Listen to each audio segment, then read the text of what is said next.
Assalamualaikum warahmatullahi wabarakatuh. Halo semuanya, selamat datang di channel kami.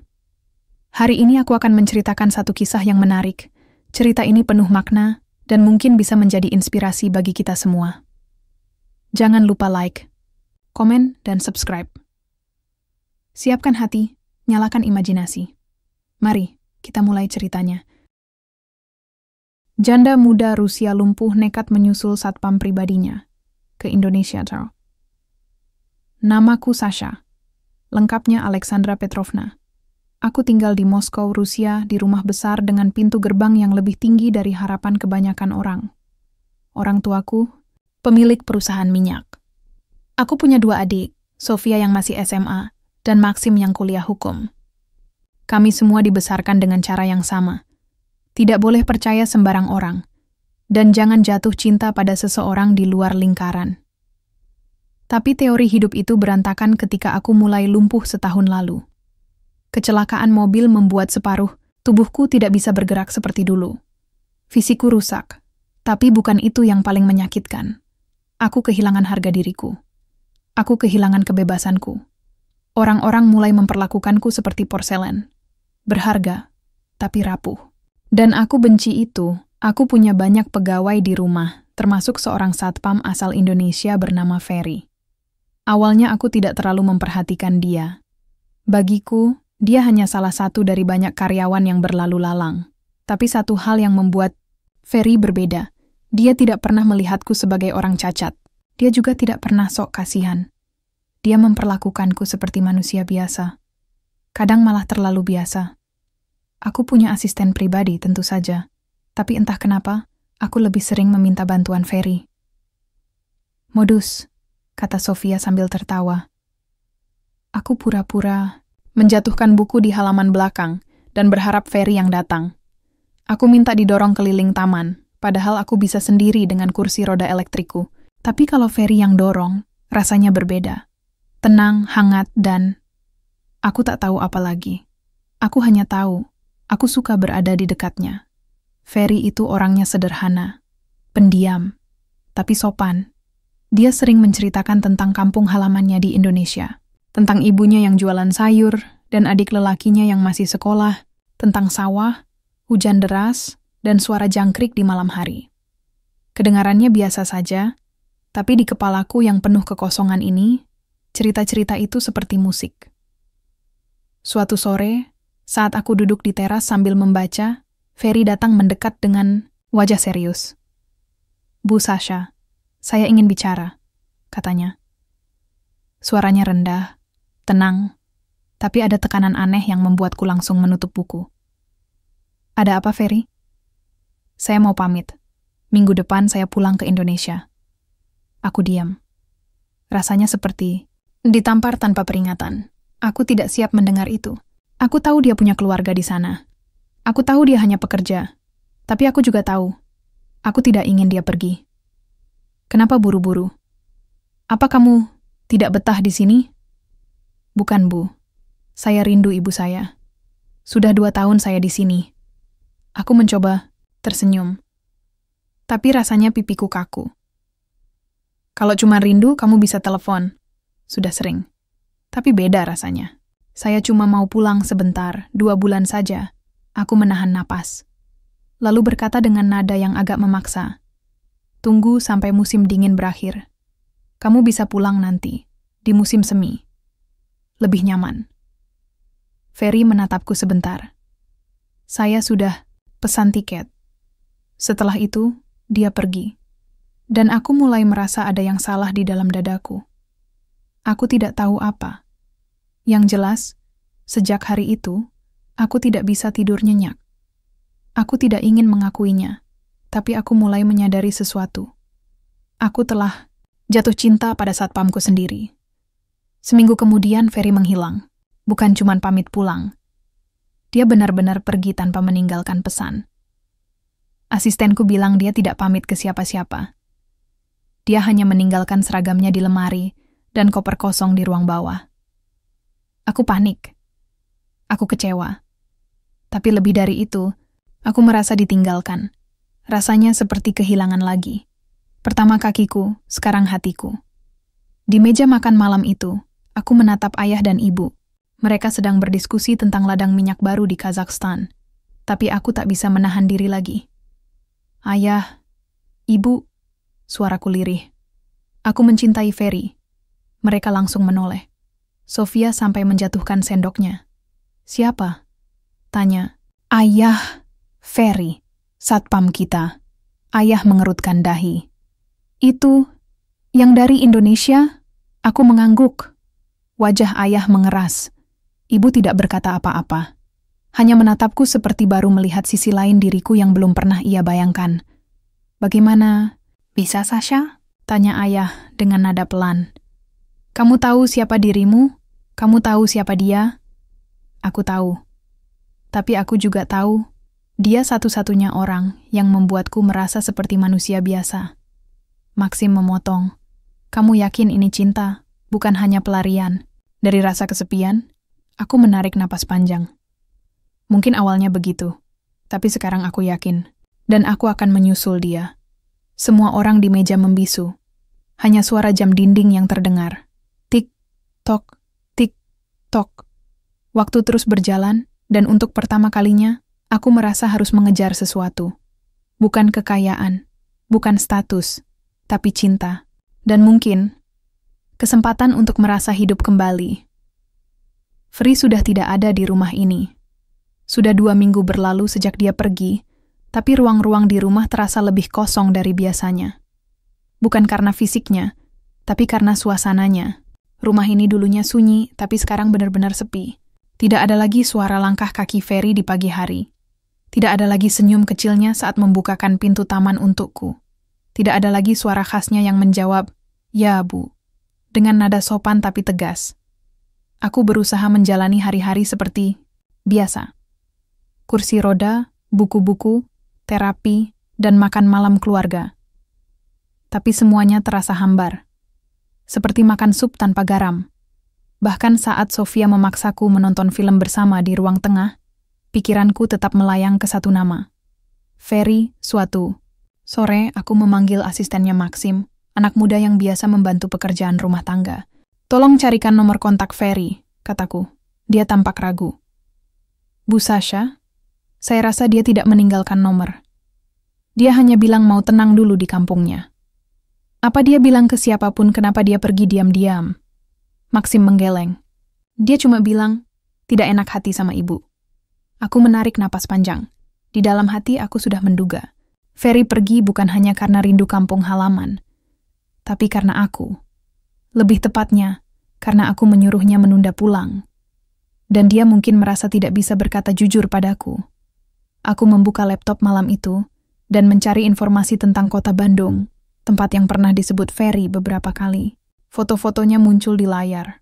Gunung, kebun teh, jalan kecil, pasar tradisional.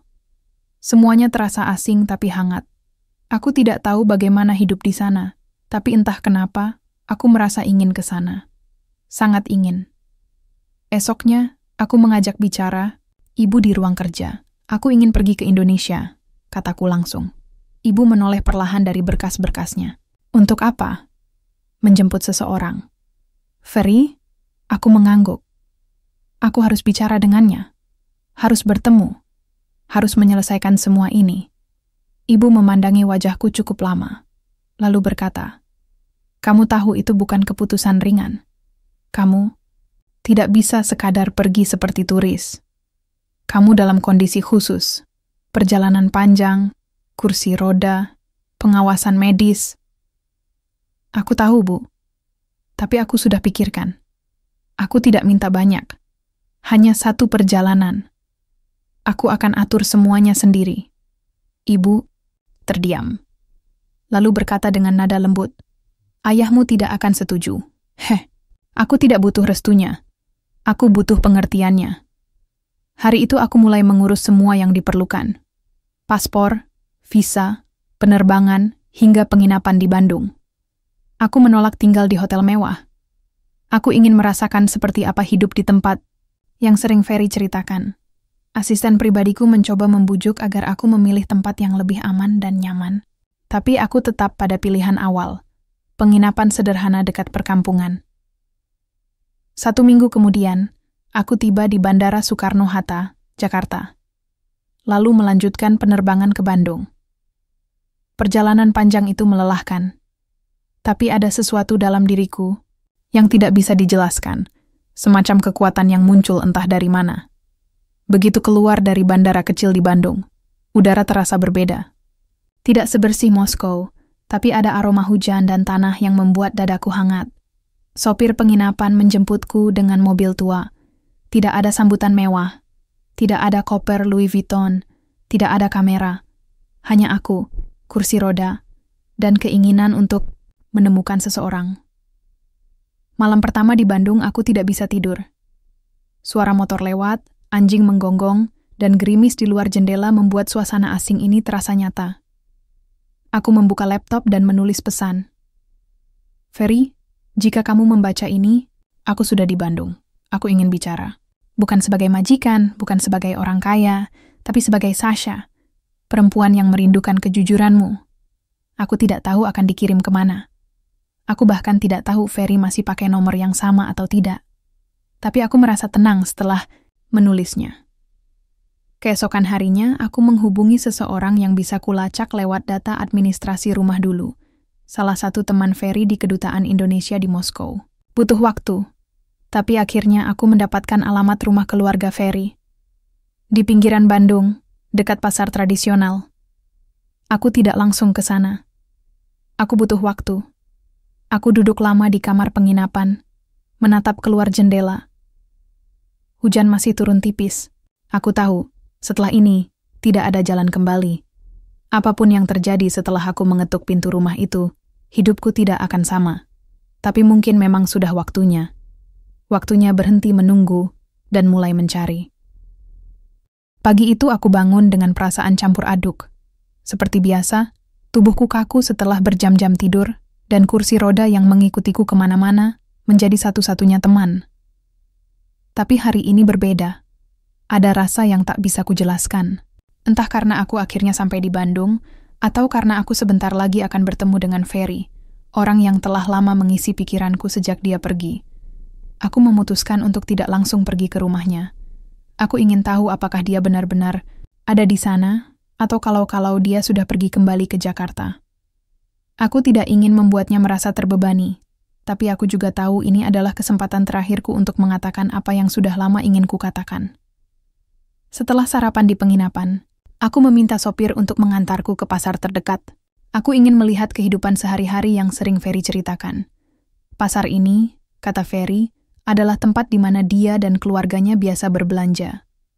Tempat di mana mereka merasa dekat dengan tanah dan asal-usul mereka. Pasar itu ramai, penuh, dengan orang-orang yang berjualan berbagai macam barang. Sayur, ikan, buah, bahkan barang-barang bekas.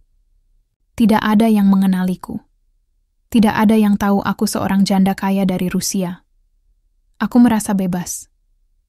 Aku merasa seperti Sasha yang dulu, sebelum segala kemewahan itu datang. Sebelum aku merasa hidup hanya untuk bertahan.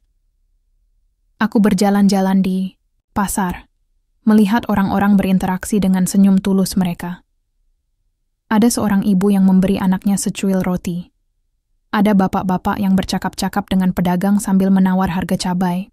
Tiba-tiba aku merasa asing, seperti orang luar. Padahal, ini adalah kehidupan yang Ferry pilih. Kehidupan yang jauh berbeda dengan kemewahan yang aku tinggalkan di Rusia. Aku berhenti sejenak di depan sebuah warung kecil. Di sana, ada seorang pria yang sedang menggoreng tahu. Wajahnya terlihat lelah, tapi ada kebaikan yang terpancar dari matanya. Tanpa sengaja, mata kami bertemu. Dia tersenyum. "Selamat pagi, Nyonya. Bisa bantu ambilkan tahu?" Tanyanya dengan logat Sunda yang kental.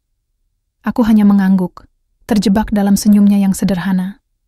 Saat tangan kami bersentuhan, aku merasa ada sesuatu yang berbeda. Tapi aku cepat-cepat menarik tangan. Aku menunduk menatap kursi roda yang menemaniku. "Terima kasih," kataku, hampir tak terdengar. "Tidak perlu terima kasih, itu sudah menjadi tugas saya." Aku hanya mengangguk, lagi tidak tahu harus berkata apa. Aku merasa seperti orang asing dalam hidupku sendiri. Tak lama setelah itu, Aku melanjutkan perjalanan menuju alamat yang kudapatkan dari kedutaan. Aku tahu, perjalanan ini tidak mudah. Namun, aku sudah terlalu jauh untuk mundur. Aku tidak bisa terus bersembunyi di balik tembok kemewahan rumah besar di Rusia. Aku harus menghadapi kenyataan, dan kenyataan itu adalah aku mencintai Ferry. Sopir penginapan mengantarku ke rumah sederhana di pinggiran Bandung. Rumah itu tidak besar. Bahkan, bisa dibilang lebih kecil dari rumahku di Moskow. Namun ada kehangatan yang terpancar dari rumah ini. Tidak ada keangkuhan. Tidak ada kebanggaan. Hanya kehidupan yang dijalani dengan penuh syukur. Aku turun dari mobil, kursi roda mengikuti langkahku. Pintu rumah itu terbuka. Seorang wanita paruh baya muncul dari dalam. Aku mengenali wajahnya dari foto yang pernah dilihat Ferry. Itu Ibu Ferry. Selamat datang, Nyonya, ucapnya dengan ramah, walau matanya tampak terkejut melihatku. Apa Ferry ada di rumah? Tanyaku dengan suara pelan, hati berdegup kencang. Ibu Ferry tersenyum, meski ada kecanggungan di sana. Ferry sedang keluar sebentar. Tapi silakan masuk, Nyonya, mungkin bisa menunggu. Aku mengangguk. Lalu dibawa masuk ke ruang tamu yang sederhana. Kursi kayu, meja makan kecil, dan lemari buku yang penuh dengan foto keluarga. Foto-foto itu memberi gambaran jelas tentang siapa Ferry, seorang anak yang dibesarkan dalam kasih sayang dan kesederhanaan. Aku duduk, menunggu. Tak lama, suara pintu terbuka. Ferry muncul dari balik pintu, mengenakan kaos biru dan celana panjang yang sudah agak lusuh. Wajahnya tampak terkejut, lalu terdiam sejenak saat matanya bertemu dengan mataku. Kamu? Ferry terhenti, lalu melangkah, mendekat. Aku bisa merasakan kehangatan yang sama saat kami pertama kali bertemu. Seperti ada yang mengalir di antara kami, meski kami tak pernah mengungkapkan kata-kata itu. Aku menggigit bibir, berusaha menahan air mata yang hampir jatuh. Ferry, aku akhirnya bersuara. Aku datang ke sini untuk bicara. Untuk semuanya. Dia menatapku dalam diam, lalu duduk di sampingku. Kenapa kamu datang, Bu Sasha? Kenapa kamu tidak biarkan semuanya seperti semula? Aku menarik napas panjang, kemudian berkata, karena aku tidak bisa lagi bersembunyi dari perasaan ini. Aku mencintaimu, Ferry.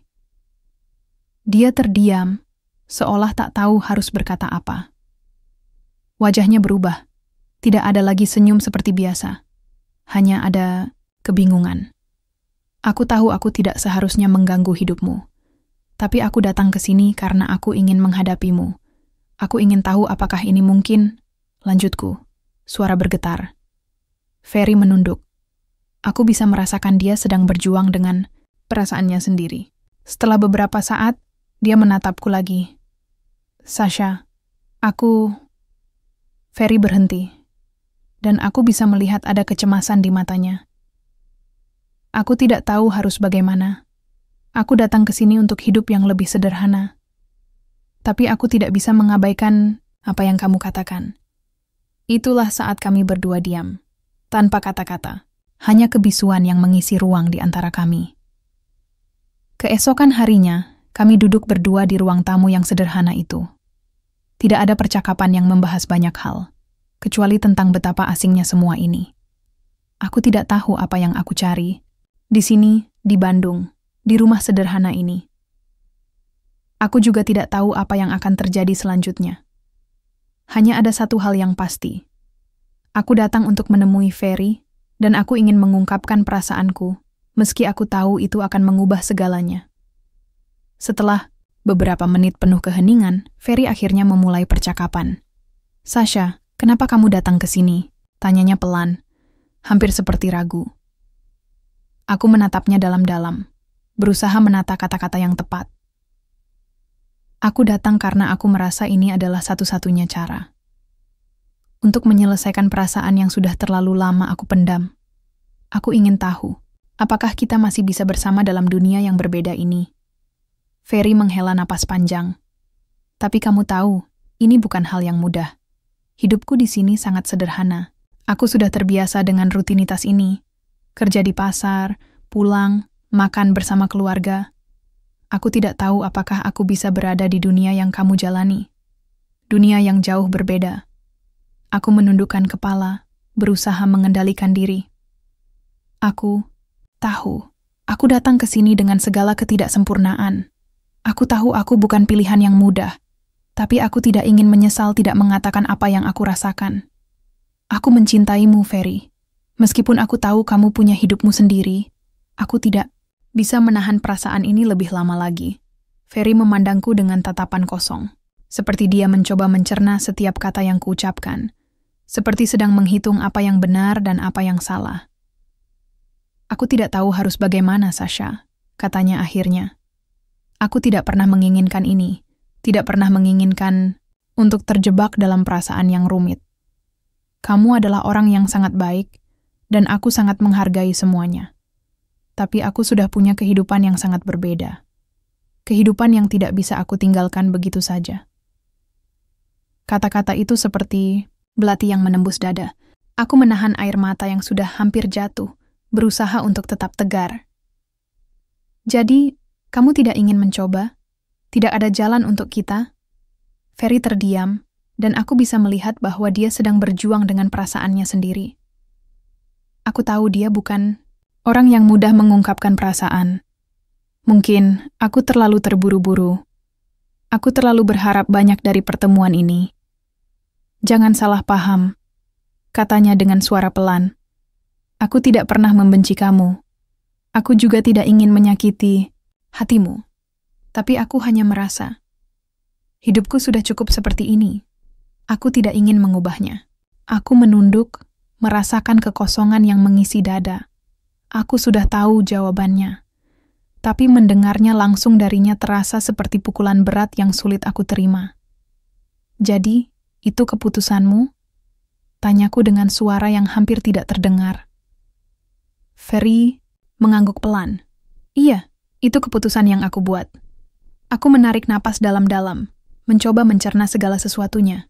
Aku merasa seperti kehilangan kendali atas hidupku sendiri. Tapi aku tahu, hidup tidak selalu bisa berjalan seperti yang kita inginkan.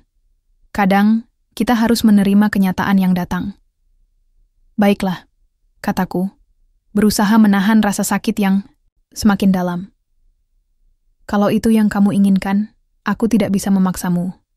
Aku hanya ingin kamu tahu, aku akan selalu menghargai waktu yang kita habiskan bersama. Meskipun aku tahu itu tidak cukup untuk membangun sesuatu yang lebih. Ferry tidak berkata apa-apa lagi. Dia hanya menatapku dengan tatapan yang penuh penyesalan. Aku bisa melihat betapa beratnya bagi dia untuk membuat keputusan ini. Tapi aku juga tahu, ini adalah jalan yang harus aku tempuh. Hari itu, aku memutuskan untuk kembali ke Rusia. Aku tahu keputusan ini tidak mudah, tetapi hidup harus terus berjalan.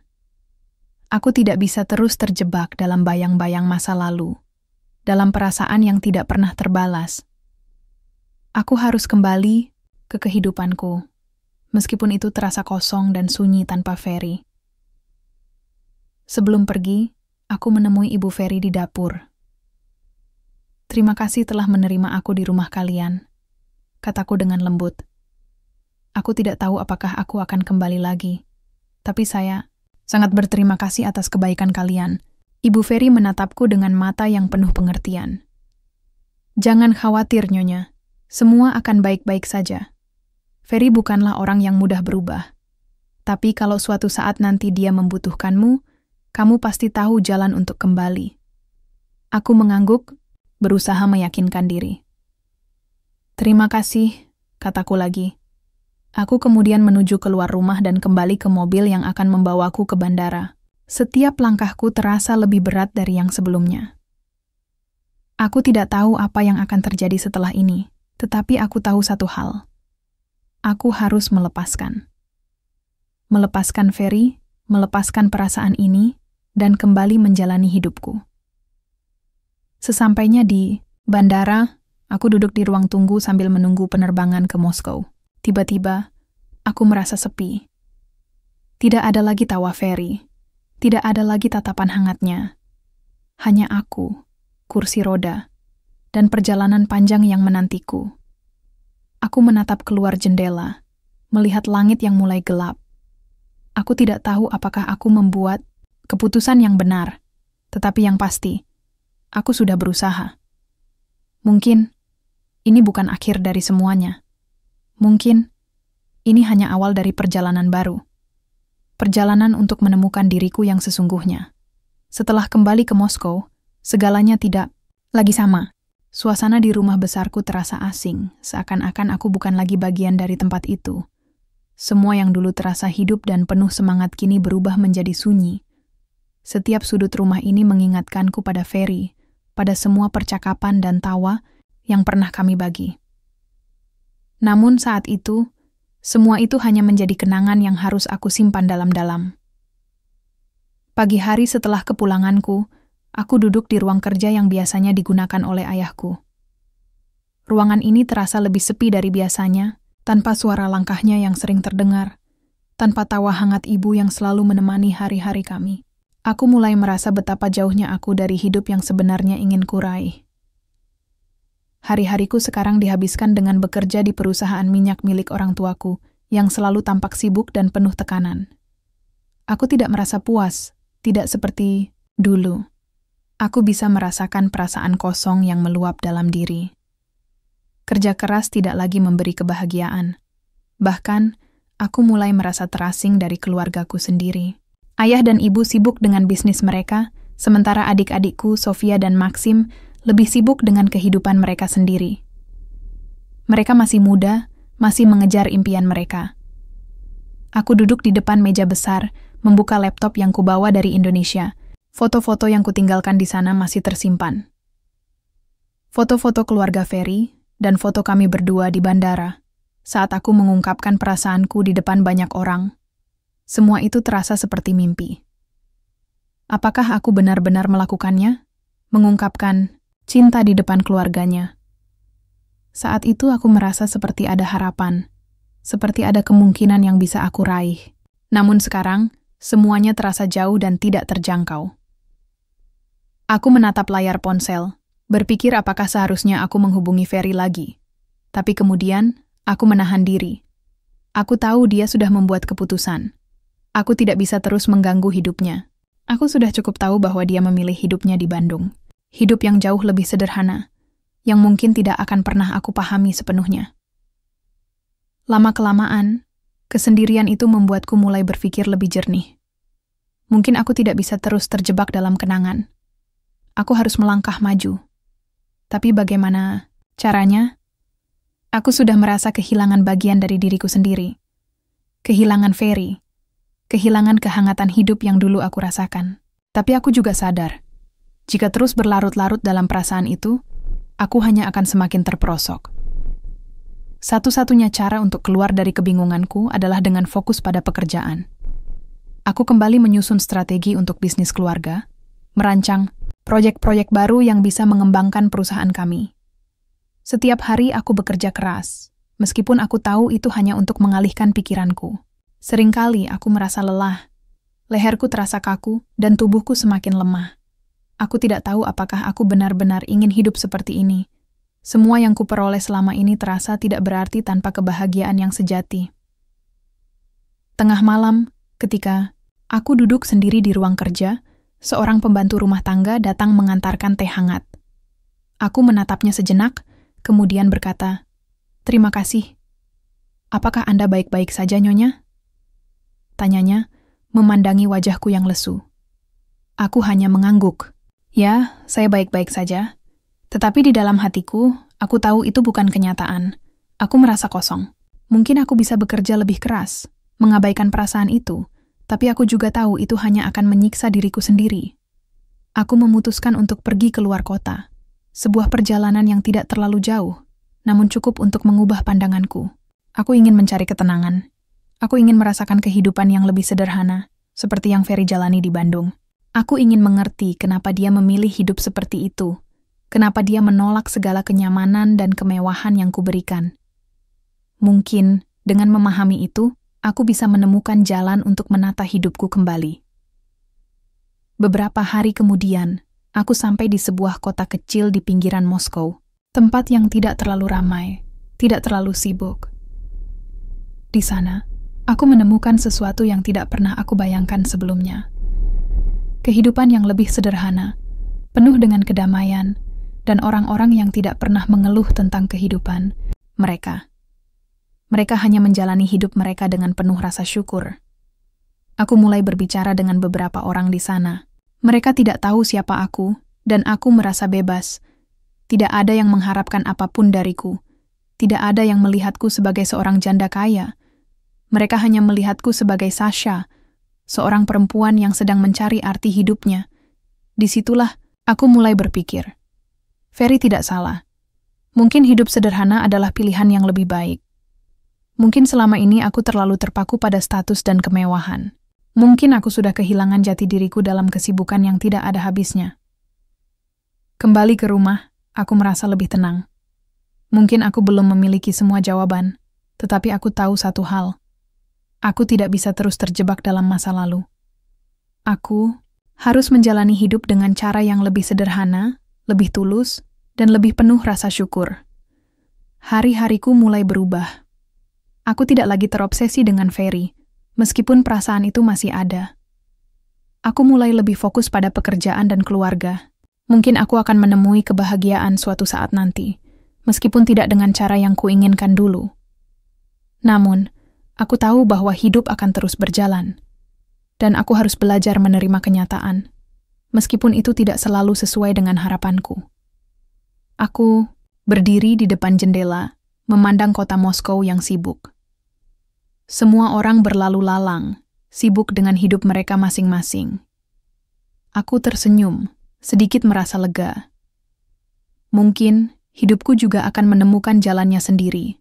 Pagi itu, aku duduk di balkon rumah besar kami, memandang matahari yang perlahan muncul dari balik gedung-gedung tinggi di Moskow. Rasanya sudah lama sekali sejak aku benar-benar menikmati pagi. Biasanya, pagi adalah waktu yang aku habiskan dengan pekerjaan, bergegas menuju kantor, dan terbenam dalam rutinitas.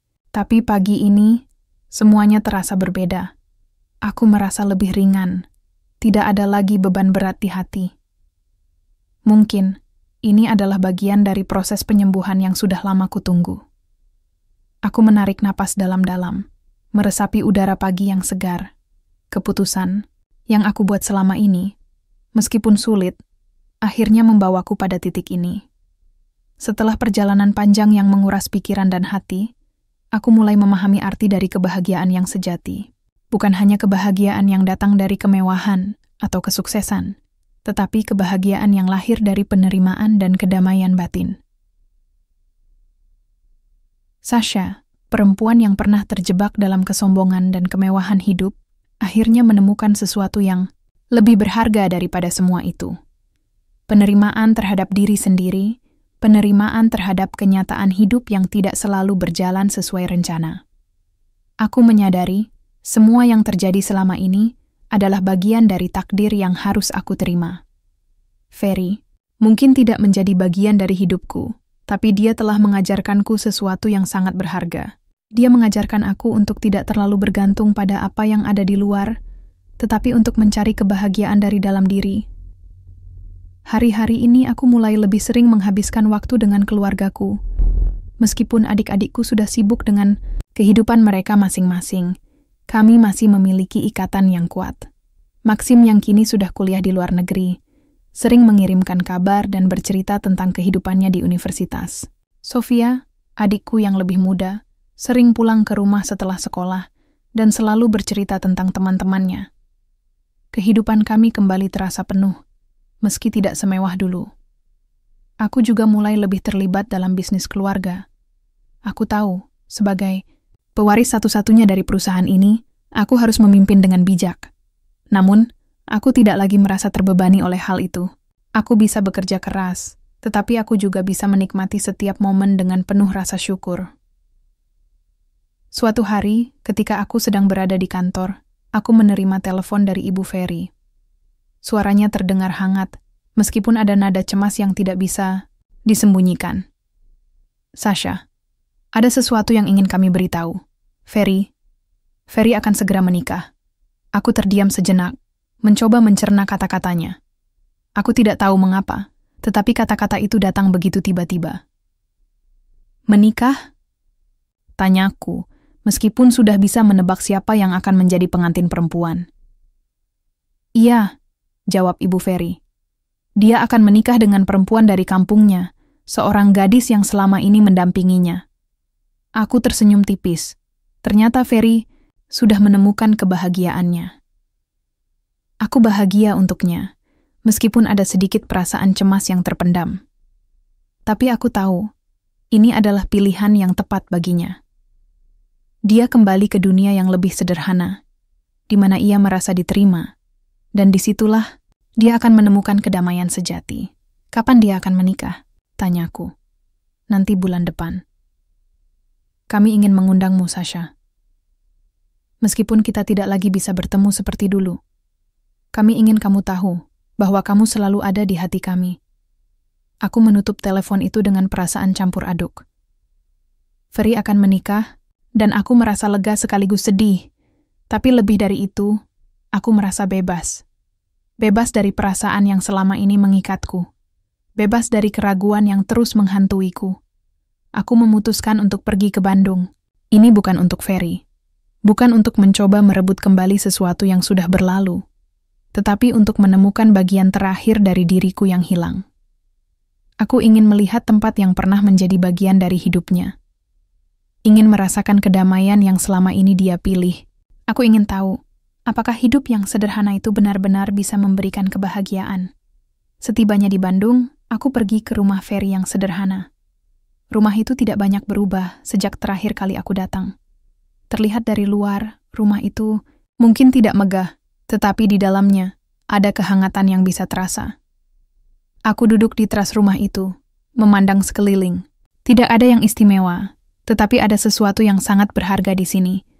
Kebahagiaan yang datang dari kedamaian.